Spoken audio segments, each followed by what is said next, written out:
You're listening to What is a Woman, a podcast hosted by Catholic Family Podcast. Hi, everyone. Welcome back to the What is a Woman podcast, hosted here on the Catholic Family Podcast. My name is Holly, and as always, I'm joined here by my mother, Mandy, and we're happy to be back for another episode this week. And we have a really great episode. We're going to be moving on to chapter 2. And this is your favorite chapter, right? My favorite chapter. Mom's favorite chapter. It was. It put my whole life into perspective for me. Okay, good. So that's something to really chew on there at the beginning. Yeah. So so we're gonna just, I guess, jump right into it, shall we? Yeah. You know what I want to do though first before we start? I wanted to start our podcast with a little saying. A little saying? Not a saying. An aspiration to God. Right. Right. So, and I was thinking about this. Jesus, meek and humble of hearts. Make my heart like unto thine. Yeah. I know you guys can't see where we are right now, but I'm in my studio. I have that up on my letterboard. You see that? Oh, do you? Yeah, my letterboard. Yeah. It's one of my favorite aspirations. I say it every day, multiple times a day. I was thinking about it too, right? Because, I mean, the whole theme of the book is that a woman has to be meek, right? And we have to be realistic about this meekness. We're called to be meek, and that's men as equally as women. Mm-hmm. You know, not like just women. We like to be roaring lions. Do we? We do. We well, do. Some of us with fiery temperaments. But I find if you don't have, like I have a fiery temperament, you know that. I know that. You know, so, meekness is not easy for me at all. But I would say that meekness is not easy for a lot of people. Is it easy for anybody? Yeah. Like, there's... And I think that if there are people that are out there that are genuinely meek, I believe that they've worked on that. I believe they've worked very hard to be that way. Or they're just so shy. Like, I mean, and I don't believe that shyness is actual meekness. No. I'm not talking about shyness. I'm talking about people that are actually meek. Yes. Because I know somebody who is not shy, but she's very meek. Yeah, I think I know who you're talking about. And I think that, that comes from a lot of prayer and a lot of meditation and a lot of really working on yourself to make sure that you're that way. Right, because you have to fight that inclination. It's actually mandatory. Yeah. Like, you can't call yourself a Catholic without saying you're at the very least trying to be meek. Yeah. Like, you can't be all guns a-blazing, fire and brimstone and, I mean, let's be real. There was only one St. John the Baptist, Yeah, there was one. And I mean, he's my favorite. Yeah, I love St. John the Baptist. I know. But we're not St. John the Baptist. We're not St. John the Baptist. We weren't called to go out to the desert and eat locusts and honey.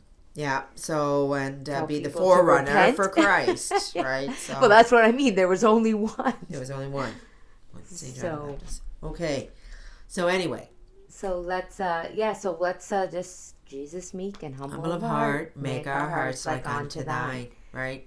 Very okay, good. So it's a good, and if we say that every day, that'll be a good, because sometimes, I've been saying this for years. Yeah. That particular one, make my heart like unto thine. I mean, and I think for myself personally, I used to go just to the humble part. Yeah. Skip over the meekness? Skip over the meekness part, right? Like trying to be humble. Let's be humble here, you know? Yeah. And then And you forgot, well, not you, I don't mean you per se, but like you forget all about the meekness. Yeah, like there's two parts to that aspiration. You're actually asking to be, Jesus was meek. Yeah. That's exactly what that says, that he was meek and he was humble. Yeah. And that we're supposed to be imitating Christ, so we have to be meek and humble. Yeah. So, and if we don't know how to do that, which I'm going to say is probably in all this twisting and all these, holes that are in us. Yeah. These holes that were created by false teachings, by trauma, by New Age, by cartoons, by, bad parents, by whatever you want to talk about, all your holes. Yeah. You got to make yourself holy. You got to start plugging the holes. Yeah.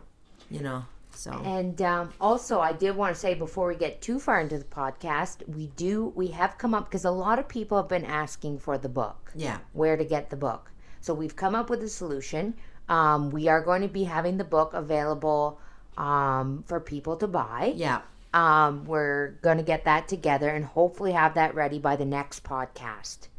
Yes. Right? Yes. Or maybe even before. Maybe even before. We're going to we have a website. Holly and I have a website we don't use. So it's an e-commerce website. And we're going to turn that over. And actually, that was part of the bigger plan of things anyways, to kind of give more a place for more resources and good stuff for kids and because we do actually have a lot of resources, and not just myself. Like I've written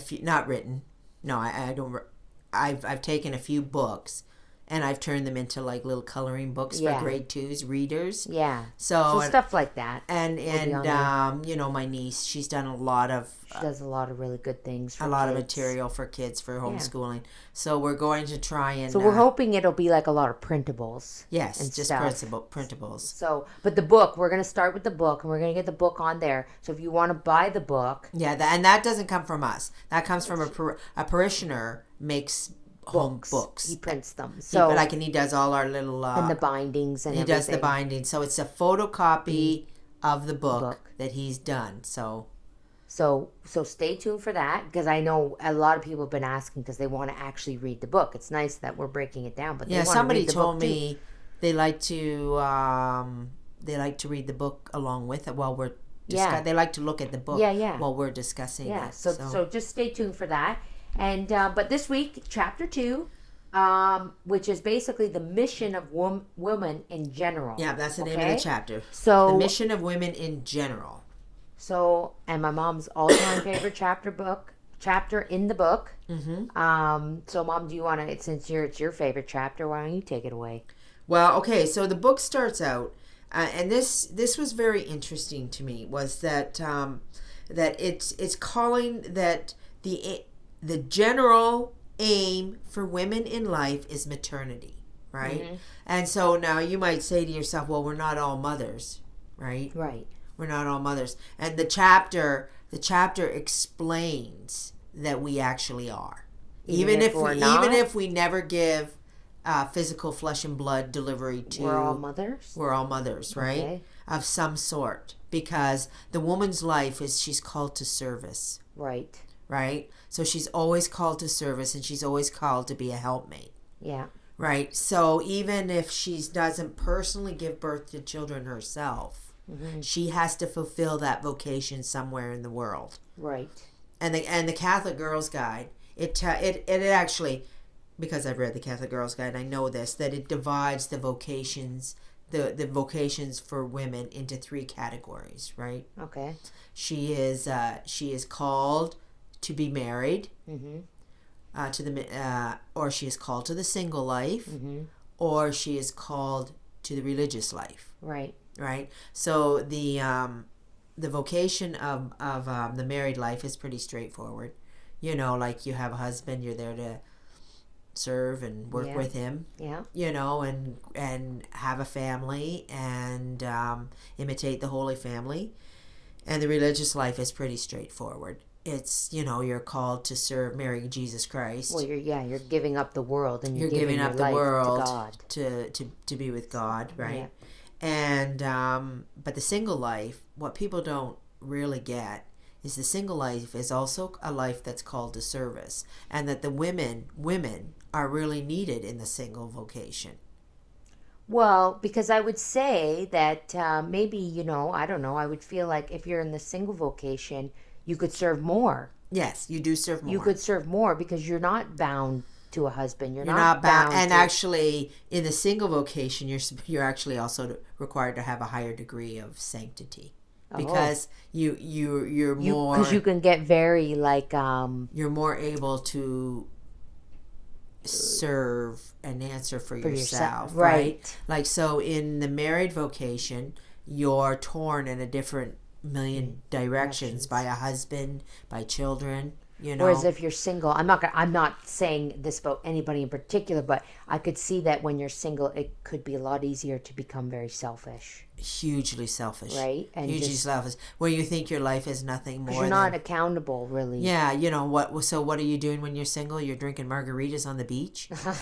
You know, like that's your idea of the single vocation. Whereas the Catholic Girls Guide, single women are called as a lot for the elderly, to look after the elderly, right? So that's a maternal thing that you're actually looking after and nurturing, right? So, and the other example they used in the book is a sister with a lot of children.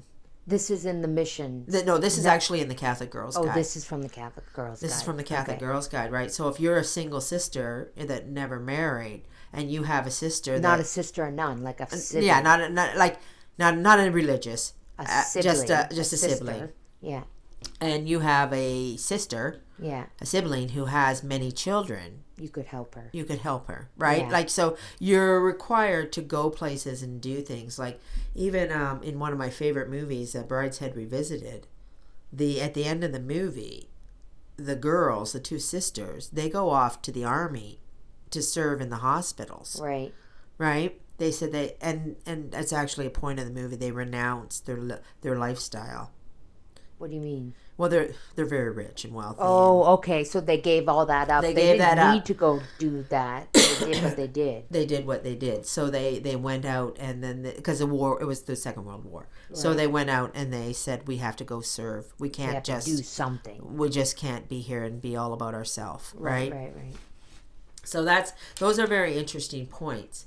But basically, so for all women, we were born to be mothers, and that's deeply, deeply instilled in us. Yeah. Right? So that's why, babies, little, 2-year-olds have their little dollies. Oh, like, the kids that it's not a mistake that, kids play house and dream of growing up and being a mother. Yes. They do. And a lot of times, I don't see that the boys are so inclined to do that, but the girls make them. Okay, you be the dad. You be the dad, And I know, it's so annoying. They don't want to be the dad. They want to go off in the forest and shoot guns and Nerf guns and stuff, Right. But anyway, so you can see that natural inclination, even though we live in a society where people are trying to drive the natural inclination out of the children.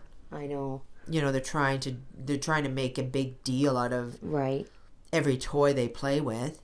Well, it's funny because, I have 2 sisters, right? So when we were little girls, house was our game. Yeah. We played house every day, it was always house. Yes. Always.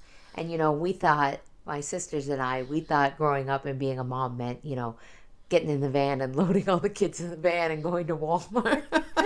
That's a great example. So we used to pretend that, we'd get in the van and, we would pretend that we were all moms, and we were all grown-ups, and we would meet at Walmart and do our shopping. Right. And my sisters, I don't even know if they remember this or if just I do because I'm the oldest, and I used to think to myself, when I grow up, I'm going to do that. I'm going to meet my sisters at Walmart, and we're going to go shopping with all our kids, and we're going to, Yeah. And I laugh because it's like the thought of going to Walmart with my sisters and all their kids right now. Doesn't seem like a fun. Pay me to do that. That's not a fun But it's time. just so funny that's what you think. Anyways, right. But motherhood is so far beyond what any little girl plays house and imagines. It's just funny that But they still that's what they do. They want that because it's their instinct. Yeah, there is. So it does talk briefly in chapter 2, just very briefly, and I know further along in the book they've got 3 chapters dedicated towards the religious vocation.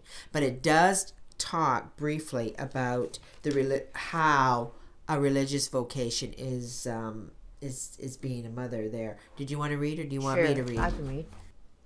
Okay, so from chapter 2, quote. If to follow a higher vocation, she renounces the joys which the maternity derived from flesh and blood imparts, it is to consecrate herself to the functions of a more holy and more sublime maternity, which is entirely spiritual in its nature and its end. She becomes the spouse of Jesus Christ, in order to become through mercy and charity the mother of the little children whom she feeds with the milk of the doctrine of life, or of the sick and infirm who she surrounds with her care, purifies with her prayers, consoles by her discourses, and edifies by her examples, or else devoting herself to a ministry still more painful and therefore more meritorious, she becomes the mother of those poor sinners who have wearied themselves in the ways of iniquity, and she brings them forth to Jesus Christ, by causing grace to flourish again in their souls, withered by the breath of the most disorderly and most shameful passions. Others, in fine, dedicating themselves to a still more exalted occupation, make their whole life a perpetual sigh of love, a constant prayer, and by their fervent aspirations draw down upon the earth renewed blessing and graces. Yeah, so end quote. Yeah, so isn't that incredible? Like, I read that, and when you think about, there was a couple things. First of all, feeding the little children with the doctrine of life. What they call it, the milk of life. The milk of the doctrine, I think. The milk of the doctrine of life, right? So that's the maternity, right? Yeah. So they're there, in the religious vocation, to teach the children, to nurture them spiritually, right? And the other one that really stood up was to be a mother of sinners. Yeah, like that's a hard. Yeah, that they take on to themselves all the wretched, and and when I'm saying wretched, I don't mean to be rude. Like, I don't mean to be condescending to people. No. But I mean, just in this last little week or so, I was told a couple of stories about people. And we're talking about street people, and when you hear the lives that they've lived and the things they've endured, they've endured, tortures and drug addicts and prostitution and kids that are born into all this stuff. Yeah. And it's heartbreaking. It really is heartbreaking. Yeah. And these religious, they take them on even if they don't know them. Right. They don't know them personally. They don't know who these people are, but they take on the position to be the mother of sinners. Yeah. To help to get them to heaven. Like, I mean, to me, when I was reading it, it kind of like, I was like, even as a mother of flesh and blood, mm-hmm. is what it's a term they use in the book. Shouldn't we be, directing our prayers just as equally towards all this? Yeah. Yeah, it's funny because I was interested. The Daughters of Mary's comment, they always come up. I listen to their music on like iTunes and whatever. So I was looking into them, and I read something really interesting on their website that they do a holy hour every Thursday between 11 and midnight because of the promises given to St. Margaret Mary from the Sacred Heart, that they do this is their number one main goal at that convent, and it's listed on their website, is that they're to fulfill the promises given to St. Margaret Mary from the Sacred Heart. So they do this holy hour, and you just see that they're doing that. That's for everybody. That's for people. Right. It's not for them. Right. It's for people. Like, that is their main job as the religious sisters, to do those prayers. Right. To fulfill the promises of the Sacred Heart of Jesus. So I just found that was very interesting, that on their website, that's their main goal, their main focus, is to fulfill these prayers and promises. It mentions here briefly in that little blurb you read about the higher calling, right? Which was that. Yes. That was the higher calling. Is the prayer life. Is the prayer life, right? And to do these prayers and to make these sacrifices and offer maybe these things up. People like Saint Teresa the Little Flower, like she lived in a cloistered convent. Right. So their whole... So it's not like they were out... No, they weren't out visiting directly. the sick or anything. And the book is very clear. That is a higher calling, because that's a direct relationship with God. So they are doing all the prayers and all the sacrifices. Well, even when you think about it, I believe, correct me if I'm wrong, but I'm just remembering from people that I know that have entered the convent, you have to spend a year, right, in silence. There's a long period. There's a long period of time. I don't know if it's a year. I could be wrong. Someone correct me if I'm wrong. But I was thinking about that the other day, and I was thinking, you think, oh, okay, yeah, spend a year in silence. That would be really hard. Oh, yes. That would be so hard to do. Right. But I feel like that's to train the and it's, the like will and the mind to. And people like myself I'm always instructing.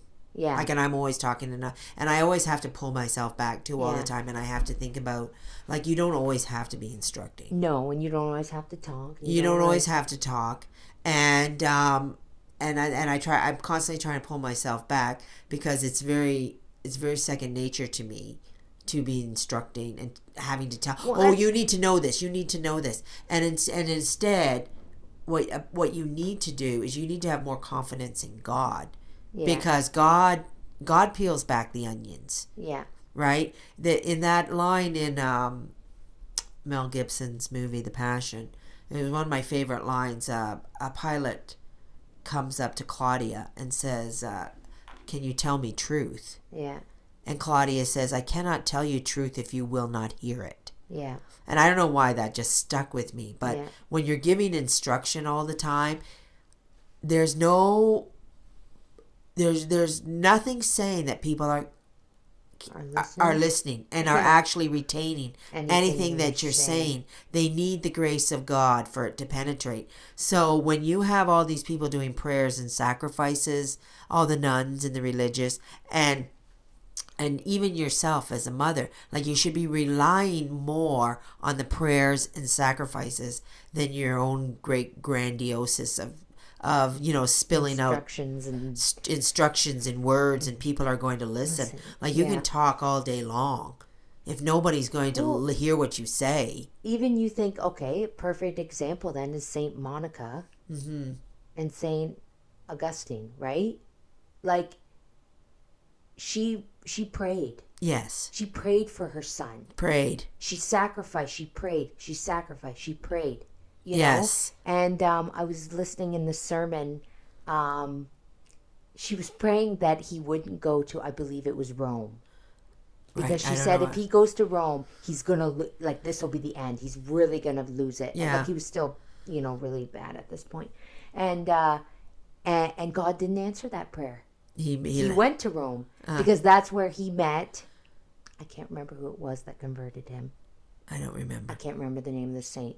But anyways, but that's where he met him. So if he never would have went to Rome. Yeah, and you have to have the confidence. And you have to have the confidence that, listen, I've sent up this prayer, and God will do with it what he sees best. Right. God will work this prayer. God will, the answer may be no. The answer may be yes. The answer may be not right now. But it's also, too, like, I think even if the answer is no, like, you have to constantly, your prayer has to be directed to the idea that God knows what's best, and I don't know what's best. And often, especially for moms who have children who have fallen away, they have to sometimes just live the garbage. Yeah. They have to live the garbage. And you have to have the confidence that your prayers are actually working. Yeah. That it's being sowed. It's being, it's working on God's time, not your time. It's working on God's time, right? Yeah, like you, and the thing is I think a lot of times I used to pray for things, all the time, and then I thought, you can't pray for things. You have to pray for what God wants. Right. If you're praying for things, and I don't even just mean material things. Spiritual. I mean everything. Yeah. But, and then the last little while I've changed my prayer to be like, not my will, but thy will be done. Right, right. Whatever you see fit, God, just give me the grace to accept. Yes. What you're going to throw on me. Because, a lot of us just think, and I know too, because I was in, and this is for all the moms out there and people that are in mixed marriages. Yeah. Or maybe even not mixed marriages, but where their spouse doesn't go along with providing them with the white picket fence and the happily ever after, Well, might I just say, this isn't our happily ever after. It's not our happily ever after. The world is thy ship and not thy home. Right. Sometimes it's well, not sometimes, all the time, it's always for your benefit. Yeah. So even if it's not, even if you're not getting what you think will make you happy, it's for your benefit. Right. So you have to have that confidence in God. Yeah. That confidence in God. So anyway, so the book at the beginning of this chapter 2, it talks about this maternity, and that that the maternity is a twofold maternity. It is one of spirit and one of flesh. And with this twofold maternity, then it goes in and it brings in our Blessed Mother. Right? And it sets her up on the pillar so that we know this is the perfect example for all women. Yes. Whether you're religious, whether you're married with children, or whether you're single. Right? Yeah. There is no woman that cannot go to Mary and seek in her the example of how they are supposed to be. Right. And how Right, so Mary is the total package, and we're going to go ahead and read from the book on why that is. So, quote, St. Leo, in one of his sermons on the festival of Christmas, derives from the mystery of the Incarnation an argument in favor of the dignity of man.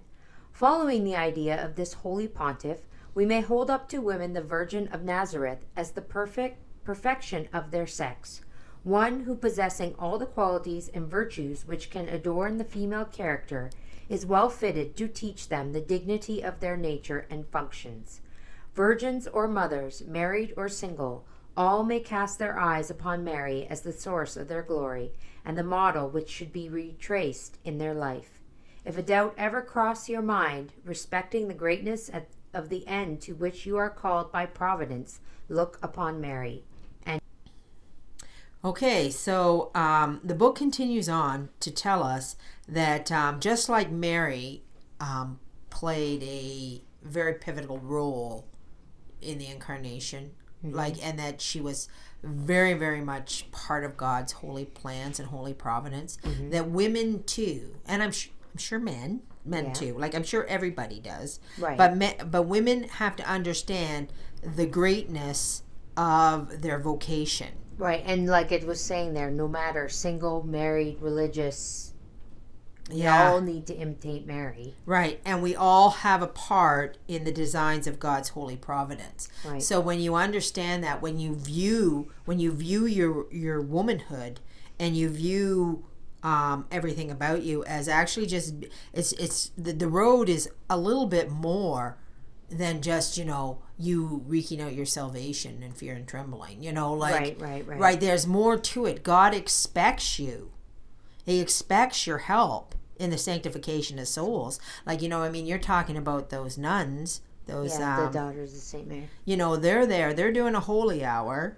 Yeah. Was that once a week they did that? According to their schedule, they do one every day, but on Thursdays, according to the Promises of the Sacred Heart, they do it at 11 till midnight. Right. So that's what they're doing for the salvation of man. And if we go back to the beginning of the book and our lofty mission, right, that women play a very important place in the salvation of souls. Yes. Right. So you can think about all the religious out there that are they've dedicated their whole entire life to that, the salvation of souls, right?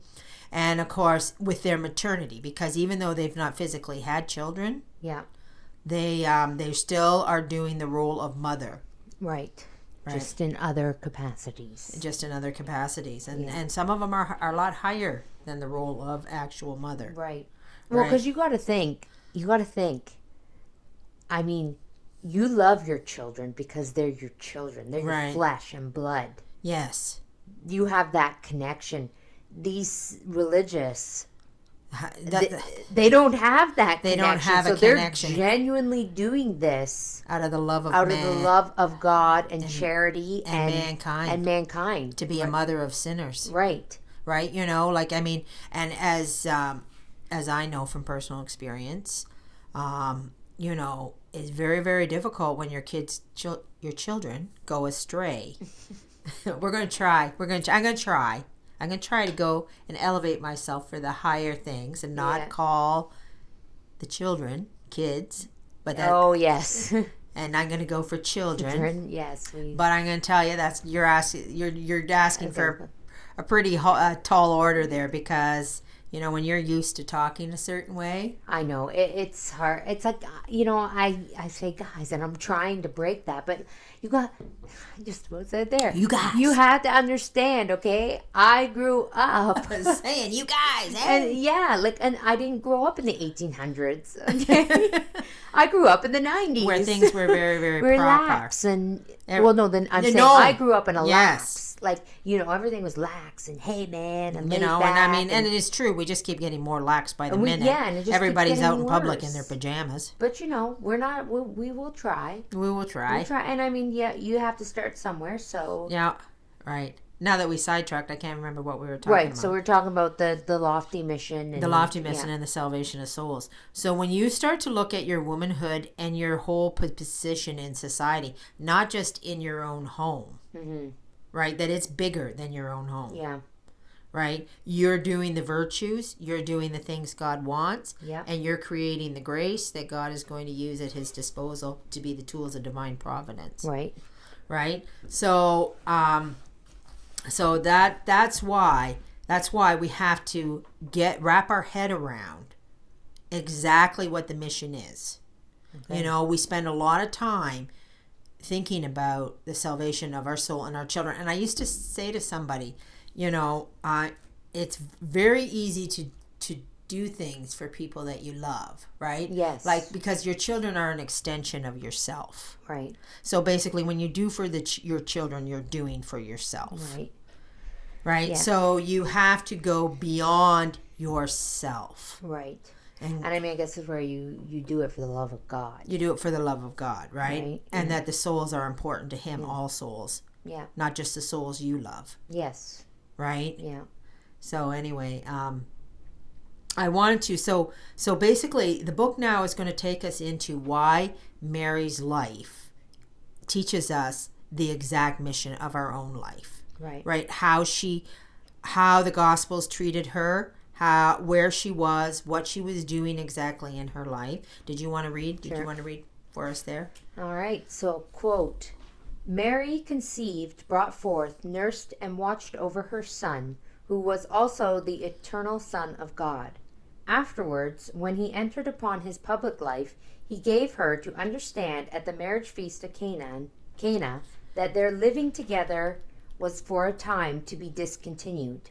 But later, when the chalice of his passion was to be drunk, we find Mary again near him at the foot of his cross, receiving his last sigh and last words.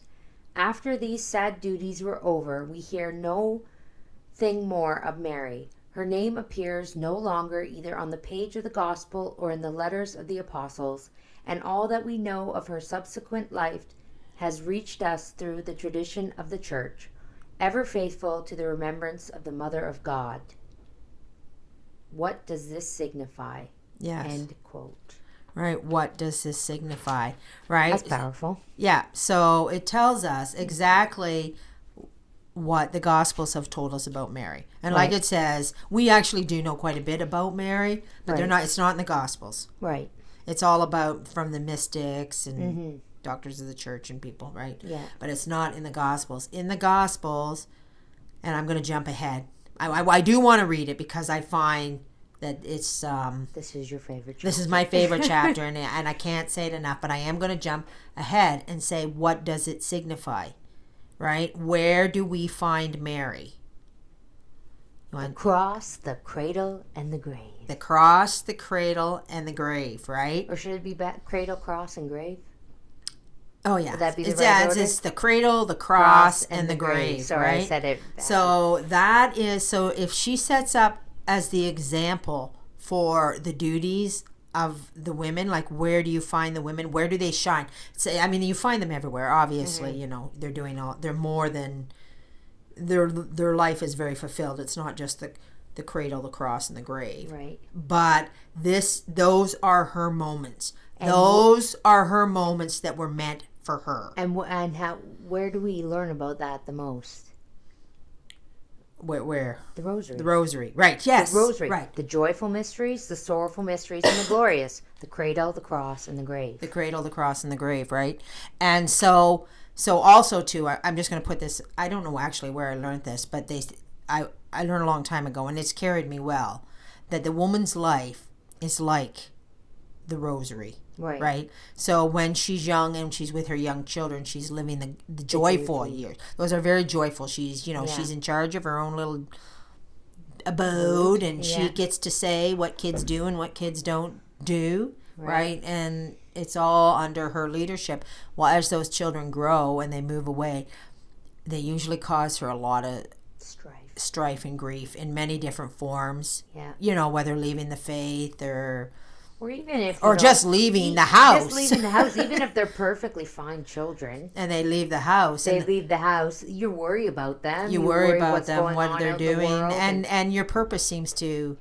There is such a thing as empty nest syndrome. Yeah, and then you're like, what's my purpose now? What do I do now? What do I do now? I mean, I actually had that. Not that I'm there yet. No, but I had it forced on me in abundance because I lost my husband and my children all at the same time. Mm-hmm. Yeah. You guys were all leaving the nest at the same time he died. So I was really stuck.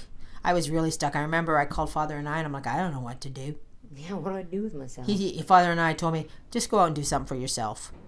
So I was like, do something for myself. I hadn't. That was like a foreign thought. That was so far because I didn't have a husband to think about, and the children were all gone, and I'm just here by myself. So you went to PEI.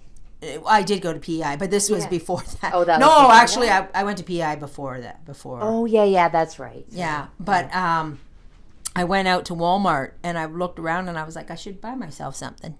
Oh. And I was like wandering. This is like because you're as a mother, you're not used to this. Yeah. And I'm just like, what should I buy myself? So what'd you buy? A purse. I was like, I think I need a new purse. I bought myself a purse. And like this was my therapy, I guess you could say, for you there's not, you have to reinvent your whole self. Yeah. And it's even more stressful if your children are not good. Yeah. Right? Yeah. So if you have the heavy heartache of children not just flying the nest, but flying the church too. Yeah, that's a pretty huge boulder to carry around too. But I mean, but the good news is Mary is also the mother of sorrows. Yeah. Right. So so we have to unite ourselves to her. What is written in this book is so great. I think you need to read it. Okay. Here, why don't you start there in the first place? Okay. Quote, in the first place, man is subject to woman, being placed under the salutary influence of her tenderness and mild authority. As long as he is weak and needs that delicate and attentive care, those multiplied precautions known to the heart of a woman alone. When his active life begins, he passes under the more vigorous and grave authority of the father. On leaving, so to speak, the heart of his mother, he finds the reason and intelligence of his father, whose counsels enlightens his mind and are to direct his life. But should pain or sickness confine him to his bed as to a cross, his mother, his wife, or his sister will appear as a tutelary angel, and claim the glorious privilege belonging to woman, and relieving all miseries and consoling all afflictions. End quote. So there you have it, right? Tutelary angel. Who doesn't want to be a and I remember angel. When I read Fly this. to the bedside like Florence Nightingale. Like Florence Nightingale. Here I am, your tutelary angel. And I remember reading that because, I mean, as we can go back and say, I was born in 1962, so it was I was the beginning of the me generations. The me generation. I mean, running around doing the bidding of other people was not high on my list of things to do. Right. Being a nursemaid and a helpmaid. Yeah. And being the scullery maid. Yeah. Like all these things we're not up there. No. at all. And then I read this and I was like, okay, so women shine, like she comes into her purpose when she is there to nurture, right? Yeah. So when the man is weak, the little babies, you know, and she's got to look after him. And it's very important, actually, that the boys do not hang on to their mother. Right. Right? They have, once they're old enough, and it's stated there, I didn't mention the girls, but the boys have to leave their mother's side. Yeah. You cannot coddle. You cannot coddle a boy, right? As long as he's a little boy, that's fine. You know, when he needs mommy's love. Yeah. But when he gets to that age, he has to go under a strict authority, right? Mm-hmm. Because little boys are little willful little beings. Yeah. You know, and they need a good guidance, a good manly guidance to guide them, so that they can be proper men. But when they're sick, as the cross, right? Yeah. Who comes in again? Who steps in? The tutelary angel. The tutelary angel. I remember that's wife, mother, sister. Yeah, and anybody. And you know, a woman comes in, and there was this. God, I think it's on Instagram or YouTube. I can't remember, but I sent you the clip because they're Catholic. They're from the Philippines. Yes, yeah. And he's a grandson, and he's looking after his grandma, who's like what, almost 100. Yeah, she can't remember that. She's like, she doesn't even remember it's her grandson. She's like, "Are you my grandson?" You know, and he's like, "Yeah." And so he nursemaids her, right? Like, and does everything. Everything. I just gonna say everything. Bathes her. Like she can barely move. She can't move. And he has to lift her up. And you can see when he's very joyful about it. He's very, you know. I mean, that's nice that he's a grandson doing that, but like that's what women should be doing, yes, right? I mean, I don't take if. I mean, maybe he's the only. If a man wants to do that, if he's the one that can do that, all the power to you. But I mean, it's a pretty good example. Come naturally, though, to the woman. It's a pretty good example for what a woman should be doing.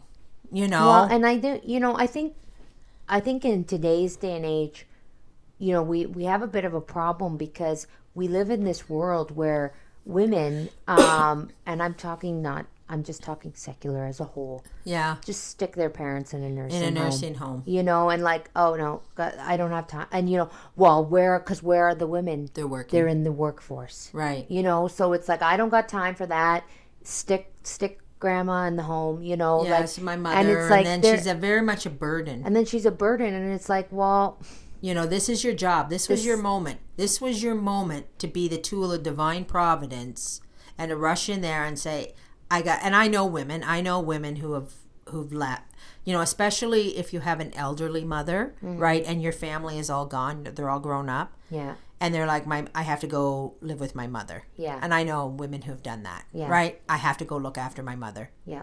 And so, you know, the husband kind of gets left on his own, but, know, he'll manage. He manages, and she goes to do the duty to look after her mother, you know? I mean, it's like that. Like, I feel like, you know, that's the way that God designed this. He did. You know, like you nurse your children when they're young. Yeah. Okay, and then when you get older, and you're unable to look after yourself because you're so old and feeble, it's their turn to you know, the child comes back. The child comes back and nurtures the mother. Yes, right. And people don't do that. And people don't do that. And speaking as somebody who's, I developed arthritis about 8 years ago, so I got old fast. Yeah, faster than normal. I mean, I don't mean yeah, you did. But anyway, so I had an inside look at what it's like not to be able to move. Yeah. Right? Old people don't go above their head and they don't go below their knees. Yeah. Right? So everything has to be at waist level. And like there's just so much that goes on. And if they don't have help, it's very hard. It's very, very next hard. To impossible for them to do anything. They're worse than little children. Because little children will roll around on floors. Well, yeah, they can, try to wiggle into their pants or whatever. Whatever they do. But, the elderly is a very different story. Right. So here, and the other thing, if this is the way God designed us to be, He's telling you, this is where you find joy and happiness, right? And why do we not find joy and happiness is because we don't want this. Well, and we don't want this responsibility. I got enough to do to think about me. Thank you very much. Yeah, well, you're only thinking of yourself. You're always thinking of yourself. So you're always throwing off the yoke. You know, the burden is light. What's that? The yoke is light, the burden is sweet. I can't remember. But anyway, you know, and we're always trying to get rid of it. Yeah. And because we're fighting it, we're miserable. Yes. Right? If you just embraced it and said, "Oh, it's my moment. It's my moment. Here I am. I'm here. The tutelary angel. I'm the tutelary angel. Here I am. Signing up for duty. Signing up for duty. Count me in." Right? Read on, because we didn't read the part about the cross. Yes. Or not the cross, the grave. Okay, so quote, "There is no cradle over which the smiling and anxious face of a woman does not bend. There is no cross at the foot of which is not found motionless and weeping a mother, a wife, or a sister. There is no grave unwatered by the tears of a woman and unhallowed by her grief." End quote.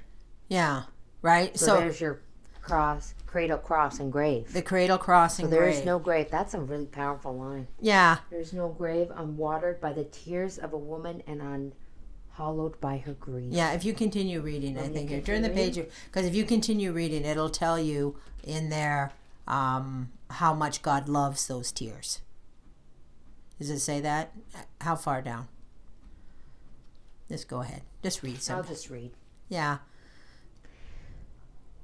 Okay. Quote, "But we must fix our eyes on higher considerations, and after having examined the functions of woman in the material world, we are now to study them in the more elevated sphere of sentiment. Mary conceives in time the Word of God made flesh. She nourishes him.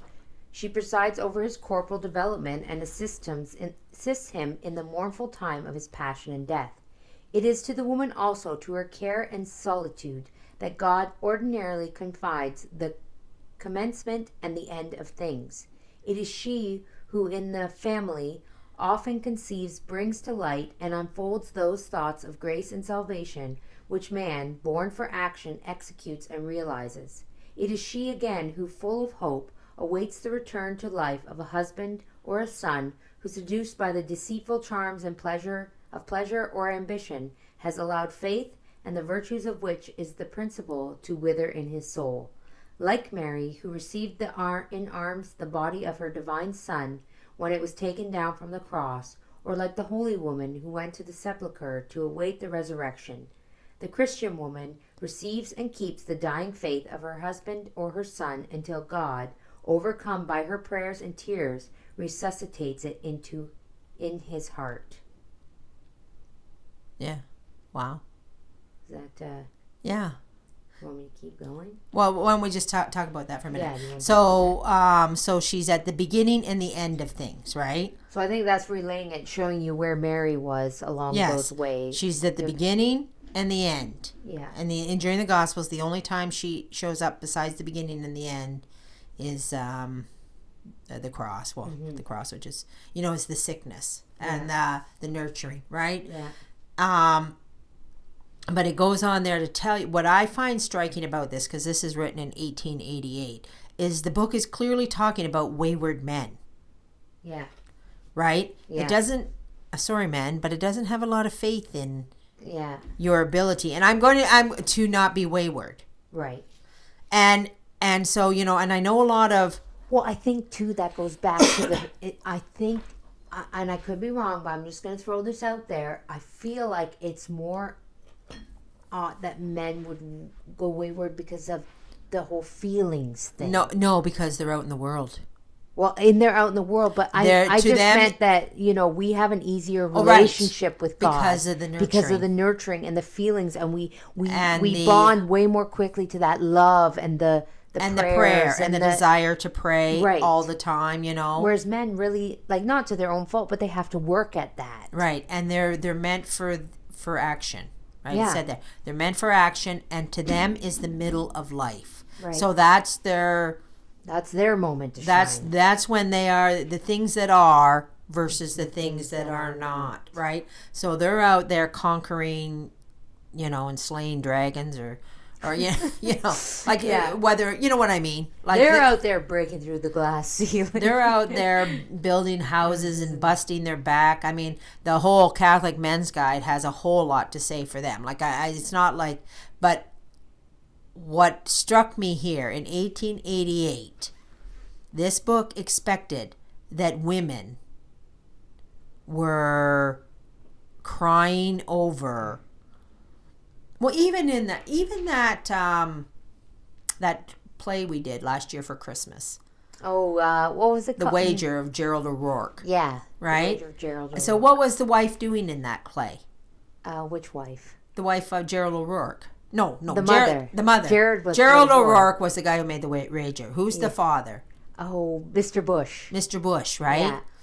The wayward Catholic. He was a wayward Catholic, and here the mother losing his way. And this play is old too, right? Yeah. I'm assuming. Well, it's not a play. It was a poem or a story? It was a story that someone turned into the play, But anyway, the whole time through the thing, like I'm going to assume, I don't know, we're going to say it was at the turn of the 1900s there, because that's the costumes look like. That's the costumes we designed. And what were the children doing and the mother? Praying for the dad. Praying for the dad. Right? So where was the dad? He was a banker or something, wasn't he? What was he? He was in like stocks, I think, or something. Yeah, so he was out there and he was like, he didn't have time for religion. Yeah. He didn't have time for religion. That's the stuff of women and children. Yeah. Right? And he was losing his soul. He was losing his, was losing his way. And so and here's the wife and the little children praying for Mr. Bush. For Mr. Bush, right? And of course, it's a Christmas story. It's a Christmas story. So Mr. Bush... And in the end, Mr. Bush comes back. Mr. Bush comes back and realizes his waywardness and all is good. It was a really great story. But, I mean, it's kind of very typical, right? Yeah. It's very, very typical in the world that the women have to be holding it together all the time based on their nature. Like, I mean, the odd time you do see a man that's the one holding all the pieces together. Yeah. Like, that's not impossible. No, but it's not common. It's not common, right? Yeah. It's the woman that's crying, over the grave of a son or a husband, begging God.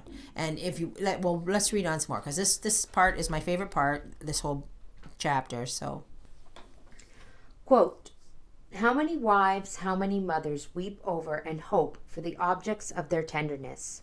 How many seat themselves on the grave in which the soul of their husband or their son is buried, and inquire anxiously as the holy women did, 'Oh, who will remove for us the stone from the sepulchre?' For it is not known how powerful is the hope that resides in the depths of a woman's heart, and how persevering she is in her desires and prayers. Man is commonly overcome by man, convinced by the force of his demonstrations, or carried away by the torrent of his impetuous eloquence. But it is oftener by woman that God is moved and vanquished. It is she who by her incessant supplications gains over the Almighty those beautiful victories, the fruits of which we admire every day." End quote. So that's the part you're talking about.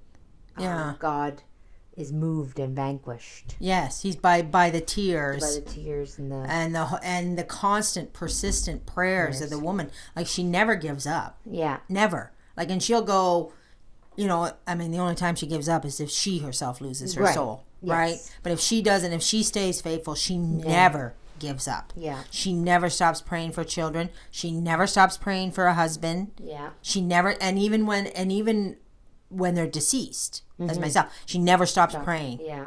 She never stops begging for God to help. All right. Right. So, if you think about it, and God knows this, he expects it. He expects, because he gave us this nature to be this way, to be this tutelary angel, to be this persistent. All right. Like Saint Monica. Yes. Yeah.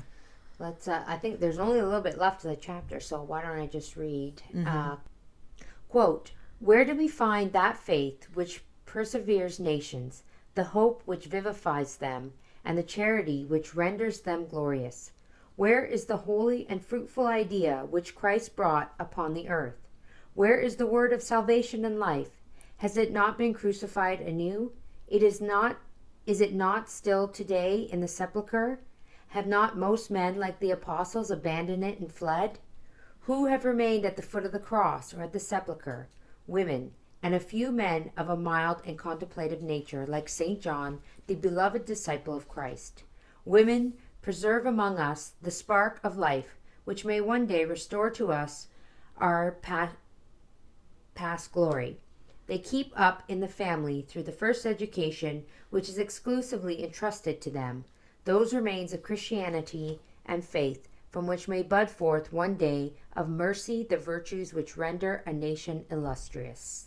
End quote, and end chapter 2. Yeah, but isn't that wonderful? Like, when you, like, they just described for us this woman, right? Yeah. This tutelary angel. That, and I mean, I think I just realized something. I feel like, when they're describing this woman, okay, and I can see why a lot of men would be very annoyed by this book, okay, because it makes the woman seem like this wonderful, amazing, she's going to save the world, she's this, she's that. But what they're, for me, what I think, what they're really describing here is Mary. yes. Okay? So they're not, I don't really think they're saying women are like this. Yeah. Women are like this, and women are, Yeah. the end all be all. No, what they're describing is Mary. Right. Okay? And what they're saying is you can be this woman. Not only can if you imitate Mary, and you should be this woman. You should be this Yeah, woman. not you can. You should. I should have said you should. You should be this tutelary angel. So, like, I feel like, men shouldn't be so disheartened when they hear this and be like, okay, ladies, like, really? Yeah. Because I feel like the author is describing Our Lady. Right. And he's using Our Lady as the ultimate example. Right. Which she is. Which she is. The ultimate example. And this is how the woman should be. He's not saying they are. No. He's saying they should be. They have to correct a lot of false teachings. Yes. They have to correct a lot of narcissistic attitudes. Right. And how can we do that if we don't even understand? Right. We have to understand that first before we can correct it. Right. You can't correct something you don't know that's even happening. Right, but we have to desire that too. Well, yes. Right? And there's a very good purpose.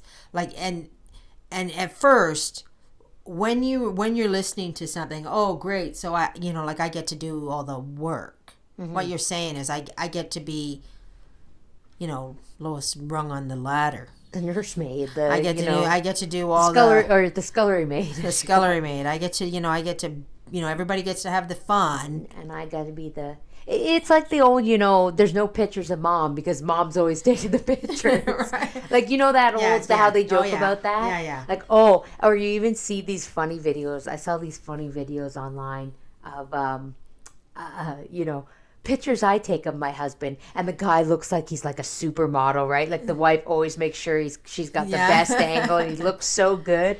And then it goes, pictures my husband takes of me, and she's got like 6 chins because her chin is like, you know what I mean? Because the guy, he doesn't think of those things. He's like, yeah, that's He's good. just like, oh, you want a picture? Click. But that's what this is. Like, I know, but what our book is telling us is our position is a glorious one. Like, who doesn't think Mary's position, if you look at yourself, is a tool of the divine providence? Right. Like, that is not your whole entire purpose in a nutshell. And I actually know from firsthand experience of 60 years, when I started to change my attitude towards these things, I became happier. Yes, yeah. I became happier. It wasn't just about, oh my gosh, how many, I gotta make this, or I gotta clean this, or I gotta do that, or like it's just work. I'm just like the dog around here, and everybody else is running around. And now, to me, here we in the house we have lots of big parties, and we have lots of family over, and I like to be the one making sure the snacks are out, making sure this is done, or making sure setting the games up. I don't really want to play the games, right? I don't really want to sit around and do that. Yeah. Like, I mean, my whole personality has kind of shifted Right. from my youth of, like, can I play this game? Yeah. Can somebody else come in here? Can we hire some staff or something? Yeah. To look after all this? Yeah. No, and I think the other thing too is like, and this is a new age thing, okay? So this is new age teaching, and that you have to be the center of attention. Yes. That you have to be the end all be all. That you have to be, you're the mother. You're the one holding the glue. You're the glue holding the family together, and praise the mother. No. I mean, yes, you are the glue holding the family together, but it shouldn't be because you want to be in a position where you're being praised. Right. Like, do you know what I'm saying? Like, it's this new world that we live in that you have to do all these things and you have to get the praise, or it's not worth it. I mean, it's in every, those who are last shall be first. Yeah. Right. If you're living for the praise and glory of the next life, then you're not going to get it here. Right. And if you are getting it here, you're probably not going to get it there. Well, and I think that's why so many women, and I mean modern women, struggle with the duties of womanhood. Yes. Because in reality, sure, in the movies, in the television, they may make it look wonderful, okay? Yeah. But in reality, you're not getting praise. You're not getting trophies. You're not getting, whatever, what do you call it? The stars in the castles. You're not getting the Woman of the Year award. Woman of the Year award. In reality, you're not getting nobody say, and here, let's call Mrs. So-and-so, and you see it too, like, in the magazines or whatever, like all these women winning prestigious awards, or they're head in, Parliament or wherever the heck they are.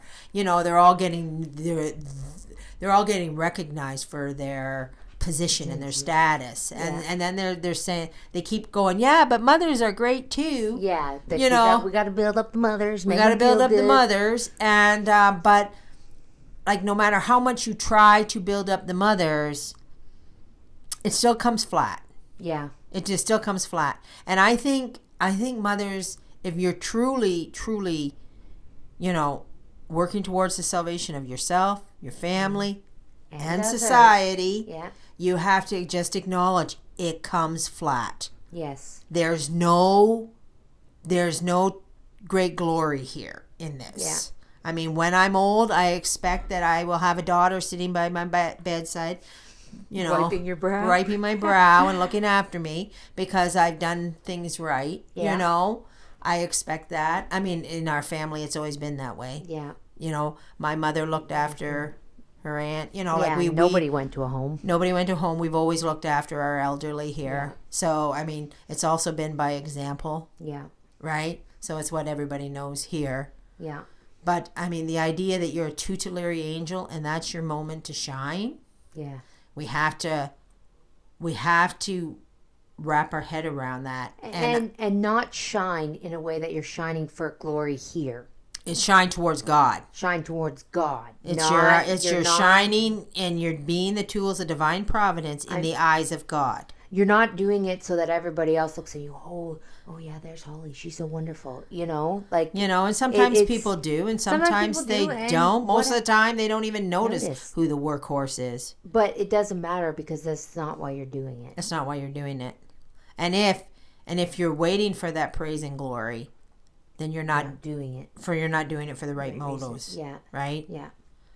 I mean, the other thing too is I just lost my thought. Anyways, not important. You know what they say when you lose your thought. Yeah. Not important. God took it away for a reason. God took it away. You're about to say a heresy. Oh, we laugh, but anyways. Yeah, so anyways, that was good. We did chapter 2 in one episode. Yeah, and when considering that most times we do a paragraph in an episode. Yeah, but no, it was a short I wanted to do the whole, I thought the whole thing, it was just a whole good lump sum. And you got to do it all together. You got to do it all together. Yeah, you just got to do it all together. Yeah, so the cross, the cradle, and the grave. Cradle, the cross, and the cradle, grave. The cross, and the grave. I know it sounds better. I know that's not the order it goes in, but it's easier to say that way. Right. But anyways. And if you're single, it doesn't matter. It's still the cradle, the cross, and the grave. So I think it's like, when you, I've been a Catholic my whole life, and it's funny because you pray the rosary, and when you're a little kid, I don't, maybe other people did, but you just prayed the rosary. You didn't like. I didn't really think about it. You're a kid. Yeah. I'm going to be honest, right? But now when I pray the rosary, it's like you're following along Mary in her life. Yeah. You know what I mean? And you're just like, so if you try to with your own life, just, I'm not saying you're Mary, but I'm just saying, like, just remember, every time you have to do something that's hard, every time you have to do something that's not pleasant or gives I mean, Mary really had very little glory. Like nobody was holding her. Like in the Gospels, like she wasn't main, and she was just quiet in the background. So my point of that is that if the Queen of heaven and earth, the mother of our Creator, lived her life that way, what makes us think that we should be any better? We should be like way less, or we should not we should not live our life that way. No, that's what I'm saying. Like this is the job that's God asking. He's asking us to be the tools of divine providence. He's asking us to do the hard work. Not that men don't do hard work. I always feel like... I know. I always feel like we have to, say that. But listen, men, you get another podcast. Somebody else do, you guys. Because you have your own list of important things. Yes. These are the important things of women. We don't really know what those are. We're women. But no, I'm just kidding. But anyway, so I'm really glad that we... and the other thing, too, though, is the mother of sorrows. I just want to put that out there. Yeah. That Our Lady is the mother of sorrows. Right? And she had... And when you... And us as mothers, I know firsthand, and I know a lot of listeners out there know firsthand, the swords that are piercing their hearts, usually are coming from their children and their spouse, right? So, and that you just have to unite yourself with her. She's mother of sinners, mother of sinners. Yeah. And we can be mothers of sinners too. I mean, even just going through the beautiful litany of Our Lady and really thinking about everything she is. That's what that litany is. Yeah. Everything Our Lady is. Yeah. And you say those things, Mother of our Creator. Yeah. Mother, and then you realize, that's who she is. That's who she is. So, so now we know. Now we know, ladies, what are we doing? We're trying to make ourselves whole. We're trying to get rid of, let's piece together what we know so far. That we're on a lofty mission, right? That we do the things that are not seen. Yeah. Right? We're behind the scenes. We're tutelary angels. We are tutelary angels. No matter our vocation. We're a tutelary angel. So the only thing I can say is if you're single out there, you need to find a spot where this fits in for you, because in a narcissistic world that's very difficult. When the world is telling you it's all about you, you gotta say no. So it's my time for drinking rum and Coca-Cola down in Jamaica or something. I don't know, but that's what the world tells you, right? So it's you're free and single, but if we're working towards our lofty mission, that don't work so well. It don't work so well for us. It doesn't actually give us joy. No. And this gives us joy. And we learned, we're the cradle, the cross, and the grave. So remember that. The big commencement and the end of life. And and then next week we'll start off at chapter 3, and we're picking up steam. We're picking up steam. I just do want to say before we check out here is that we're beginning of Advent, right? Yes. So we're doing this. Yesterday was the beginning of the novena of St. Andrew. Hail and blessed be the hour and the moment. 15 times a day. 15 times a day. Ladies, don't forget. Mm-hmm. Don't forget. Get your little kids to do it too. And actually, was it last year or was it the year before? My daughter carried around a notebook. Yeah. And she did that's because we were doing the Virtues Club. Yes. And she did little ticks every time she said, because she wanted to make sure she said 15 times a day. So. Right. So it's let's start this Advent. Let's start right now of rerouting our brain to being the tutelary angel. It's funny that people say, like, how everybody's about the new year. oh, the new year, and they're like, what's your New Year's resolution? What's your this? You got to get yourself, it's the start of a new year. For Catholics, that's really Advent. It is. It is the start of the church year. Liturgical year is Advent. Yeah. So forget about New Year's. Just make straight the way. Really plug up the hole so you can say, be holy. Advent. You can say Advent. Listen, is going to be a fresh start for me. Mm-hmm. I'm gonna, start fresh, and I'm really going to make this Advent season the best I can, and really prepare myself. Right. For Jesus and Christmas. Right. So, anyway, so I hope that everybody has a very blessed week, and as always, may our Lord bless you and Our Lady guide you, and Saint Teresa, pray for us.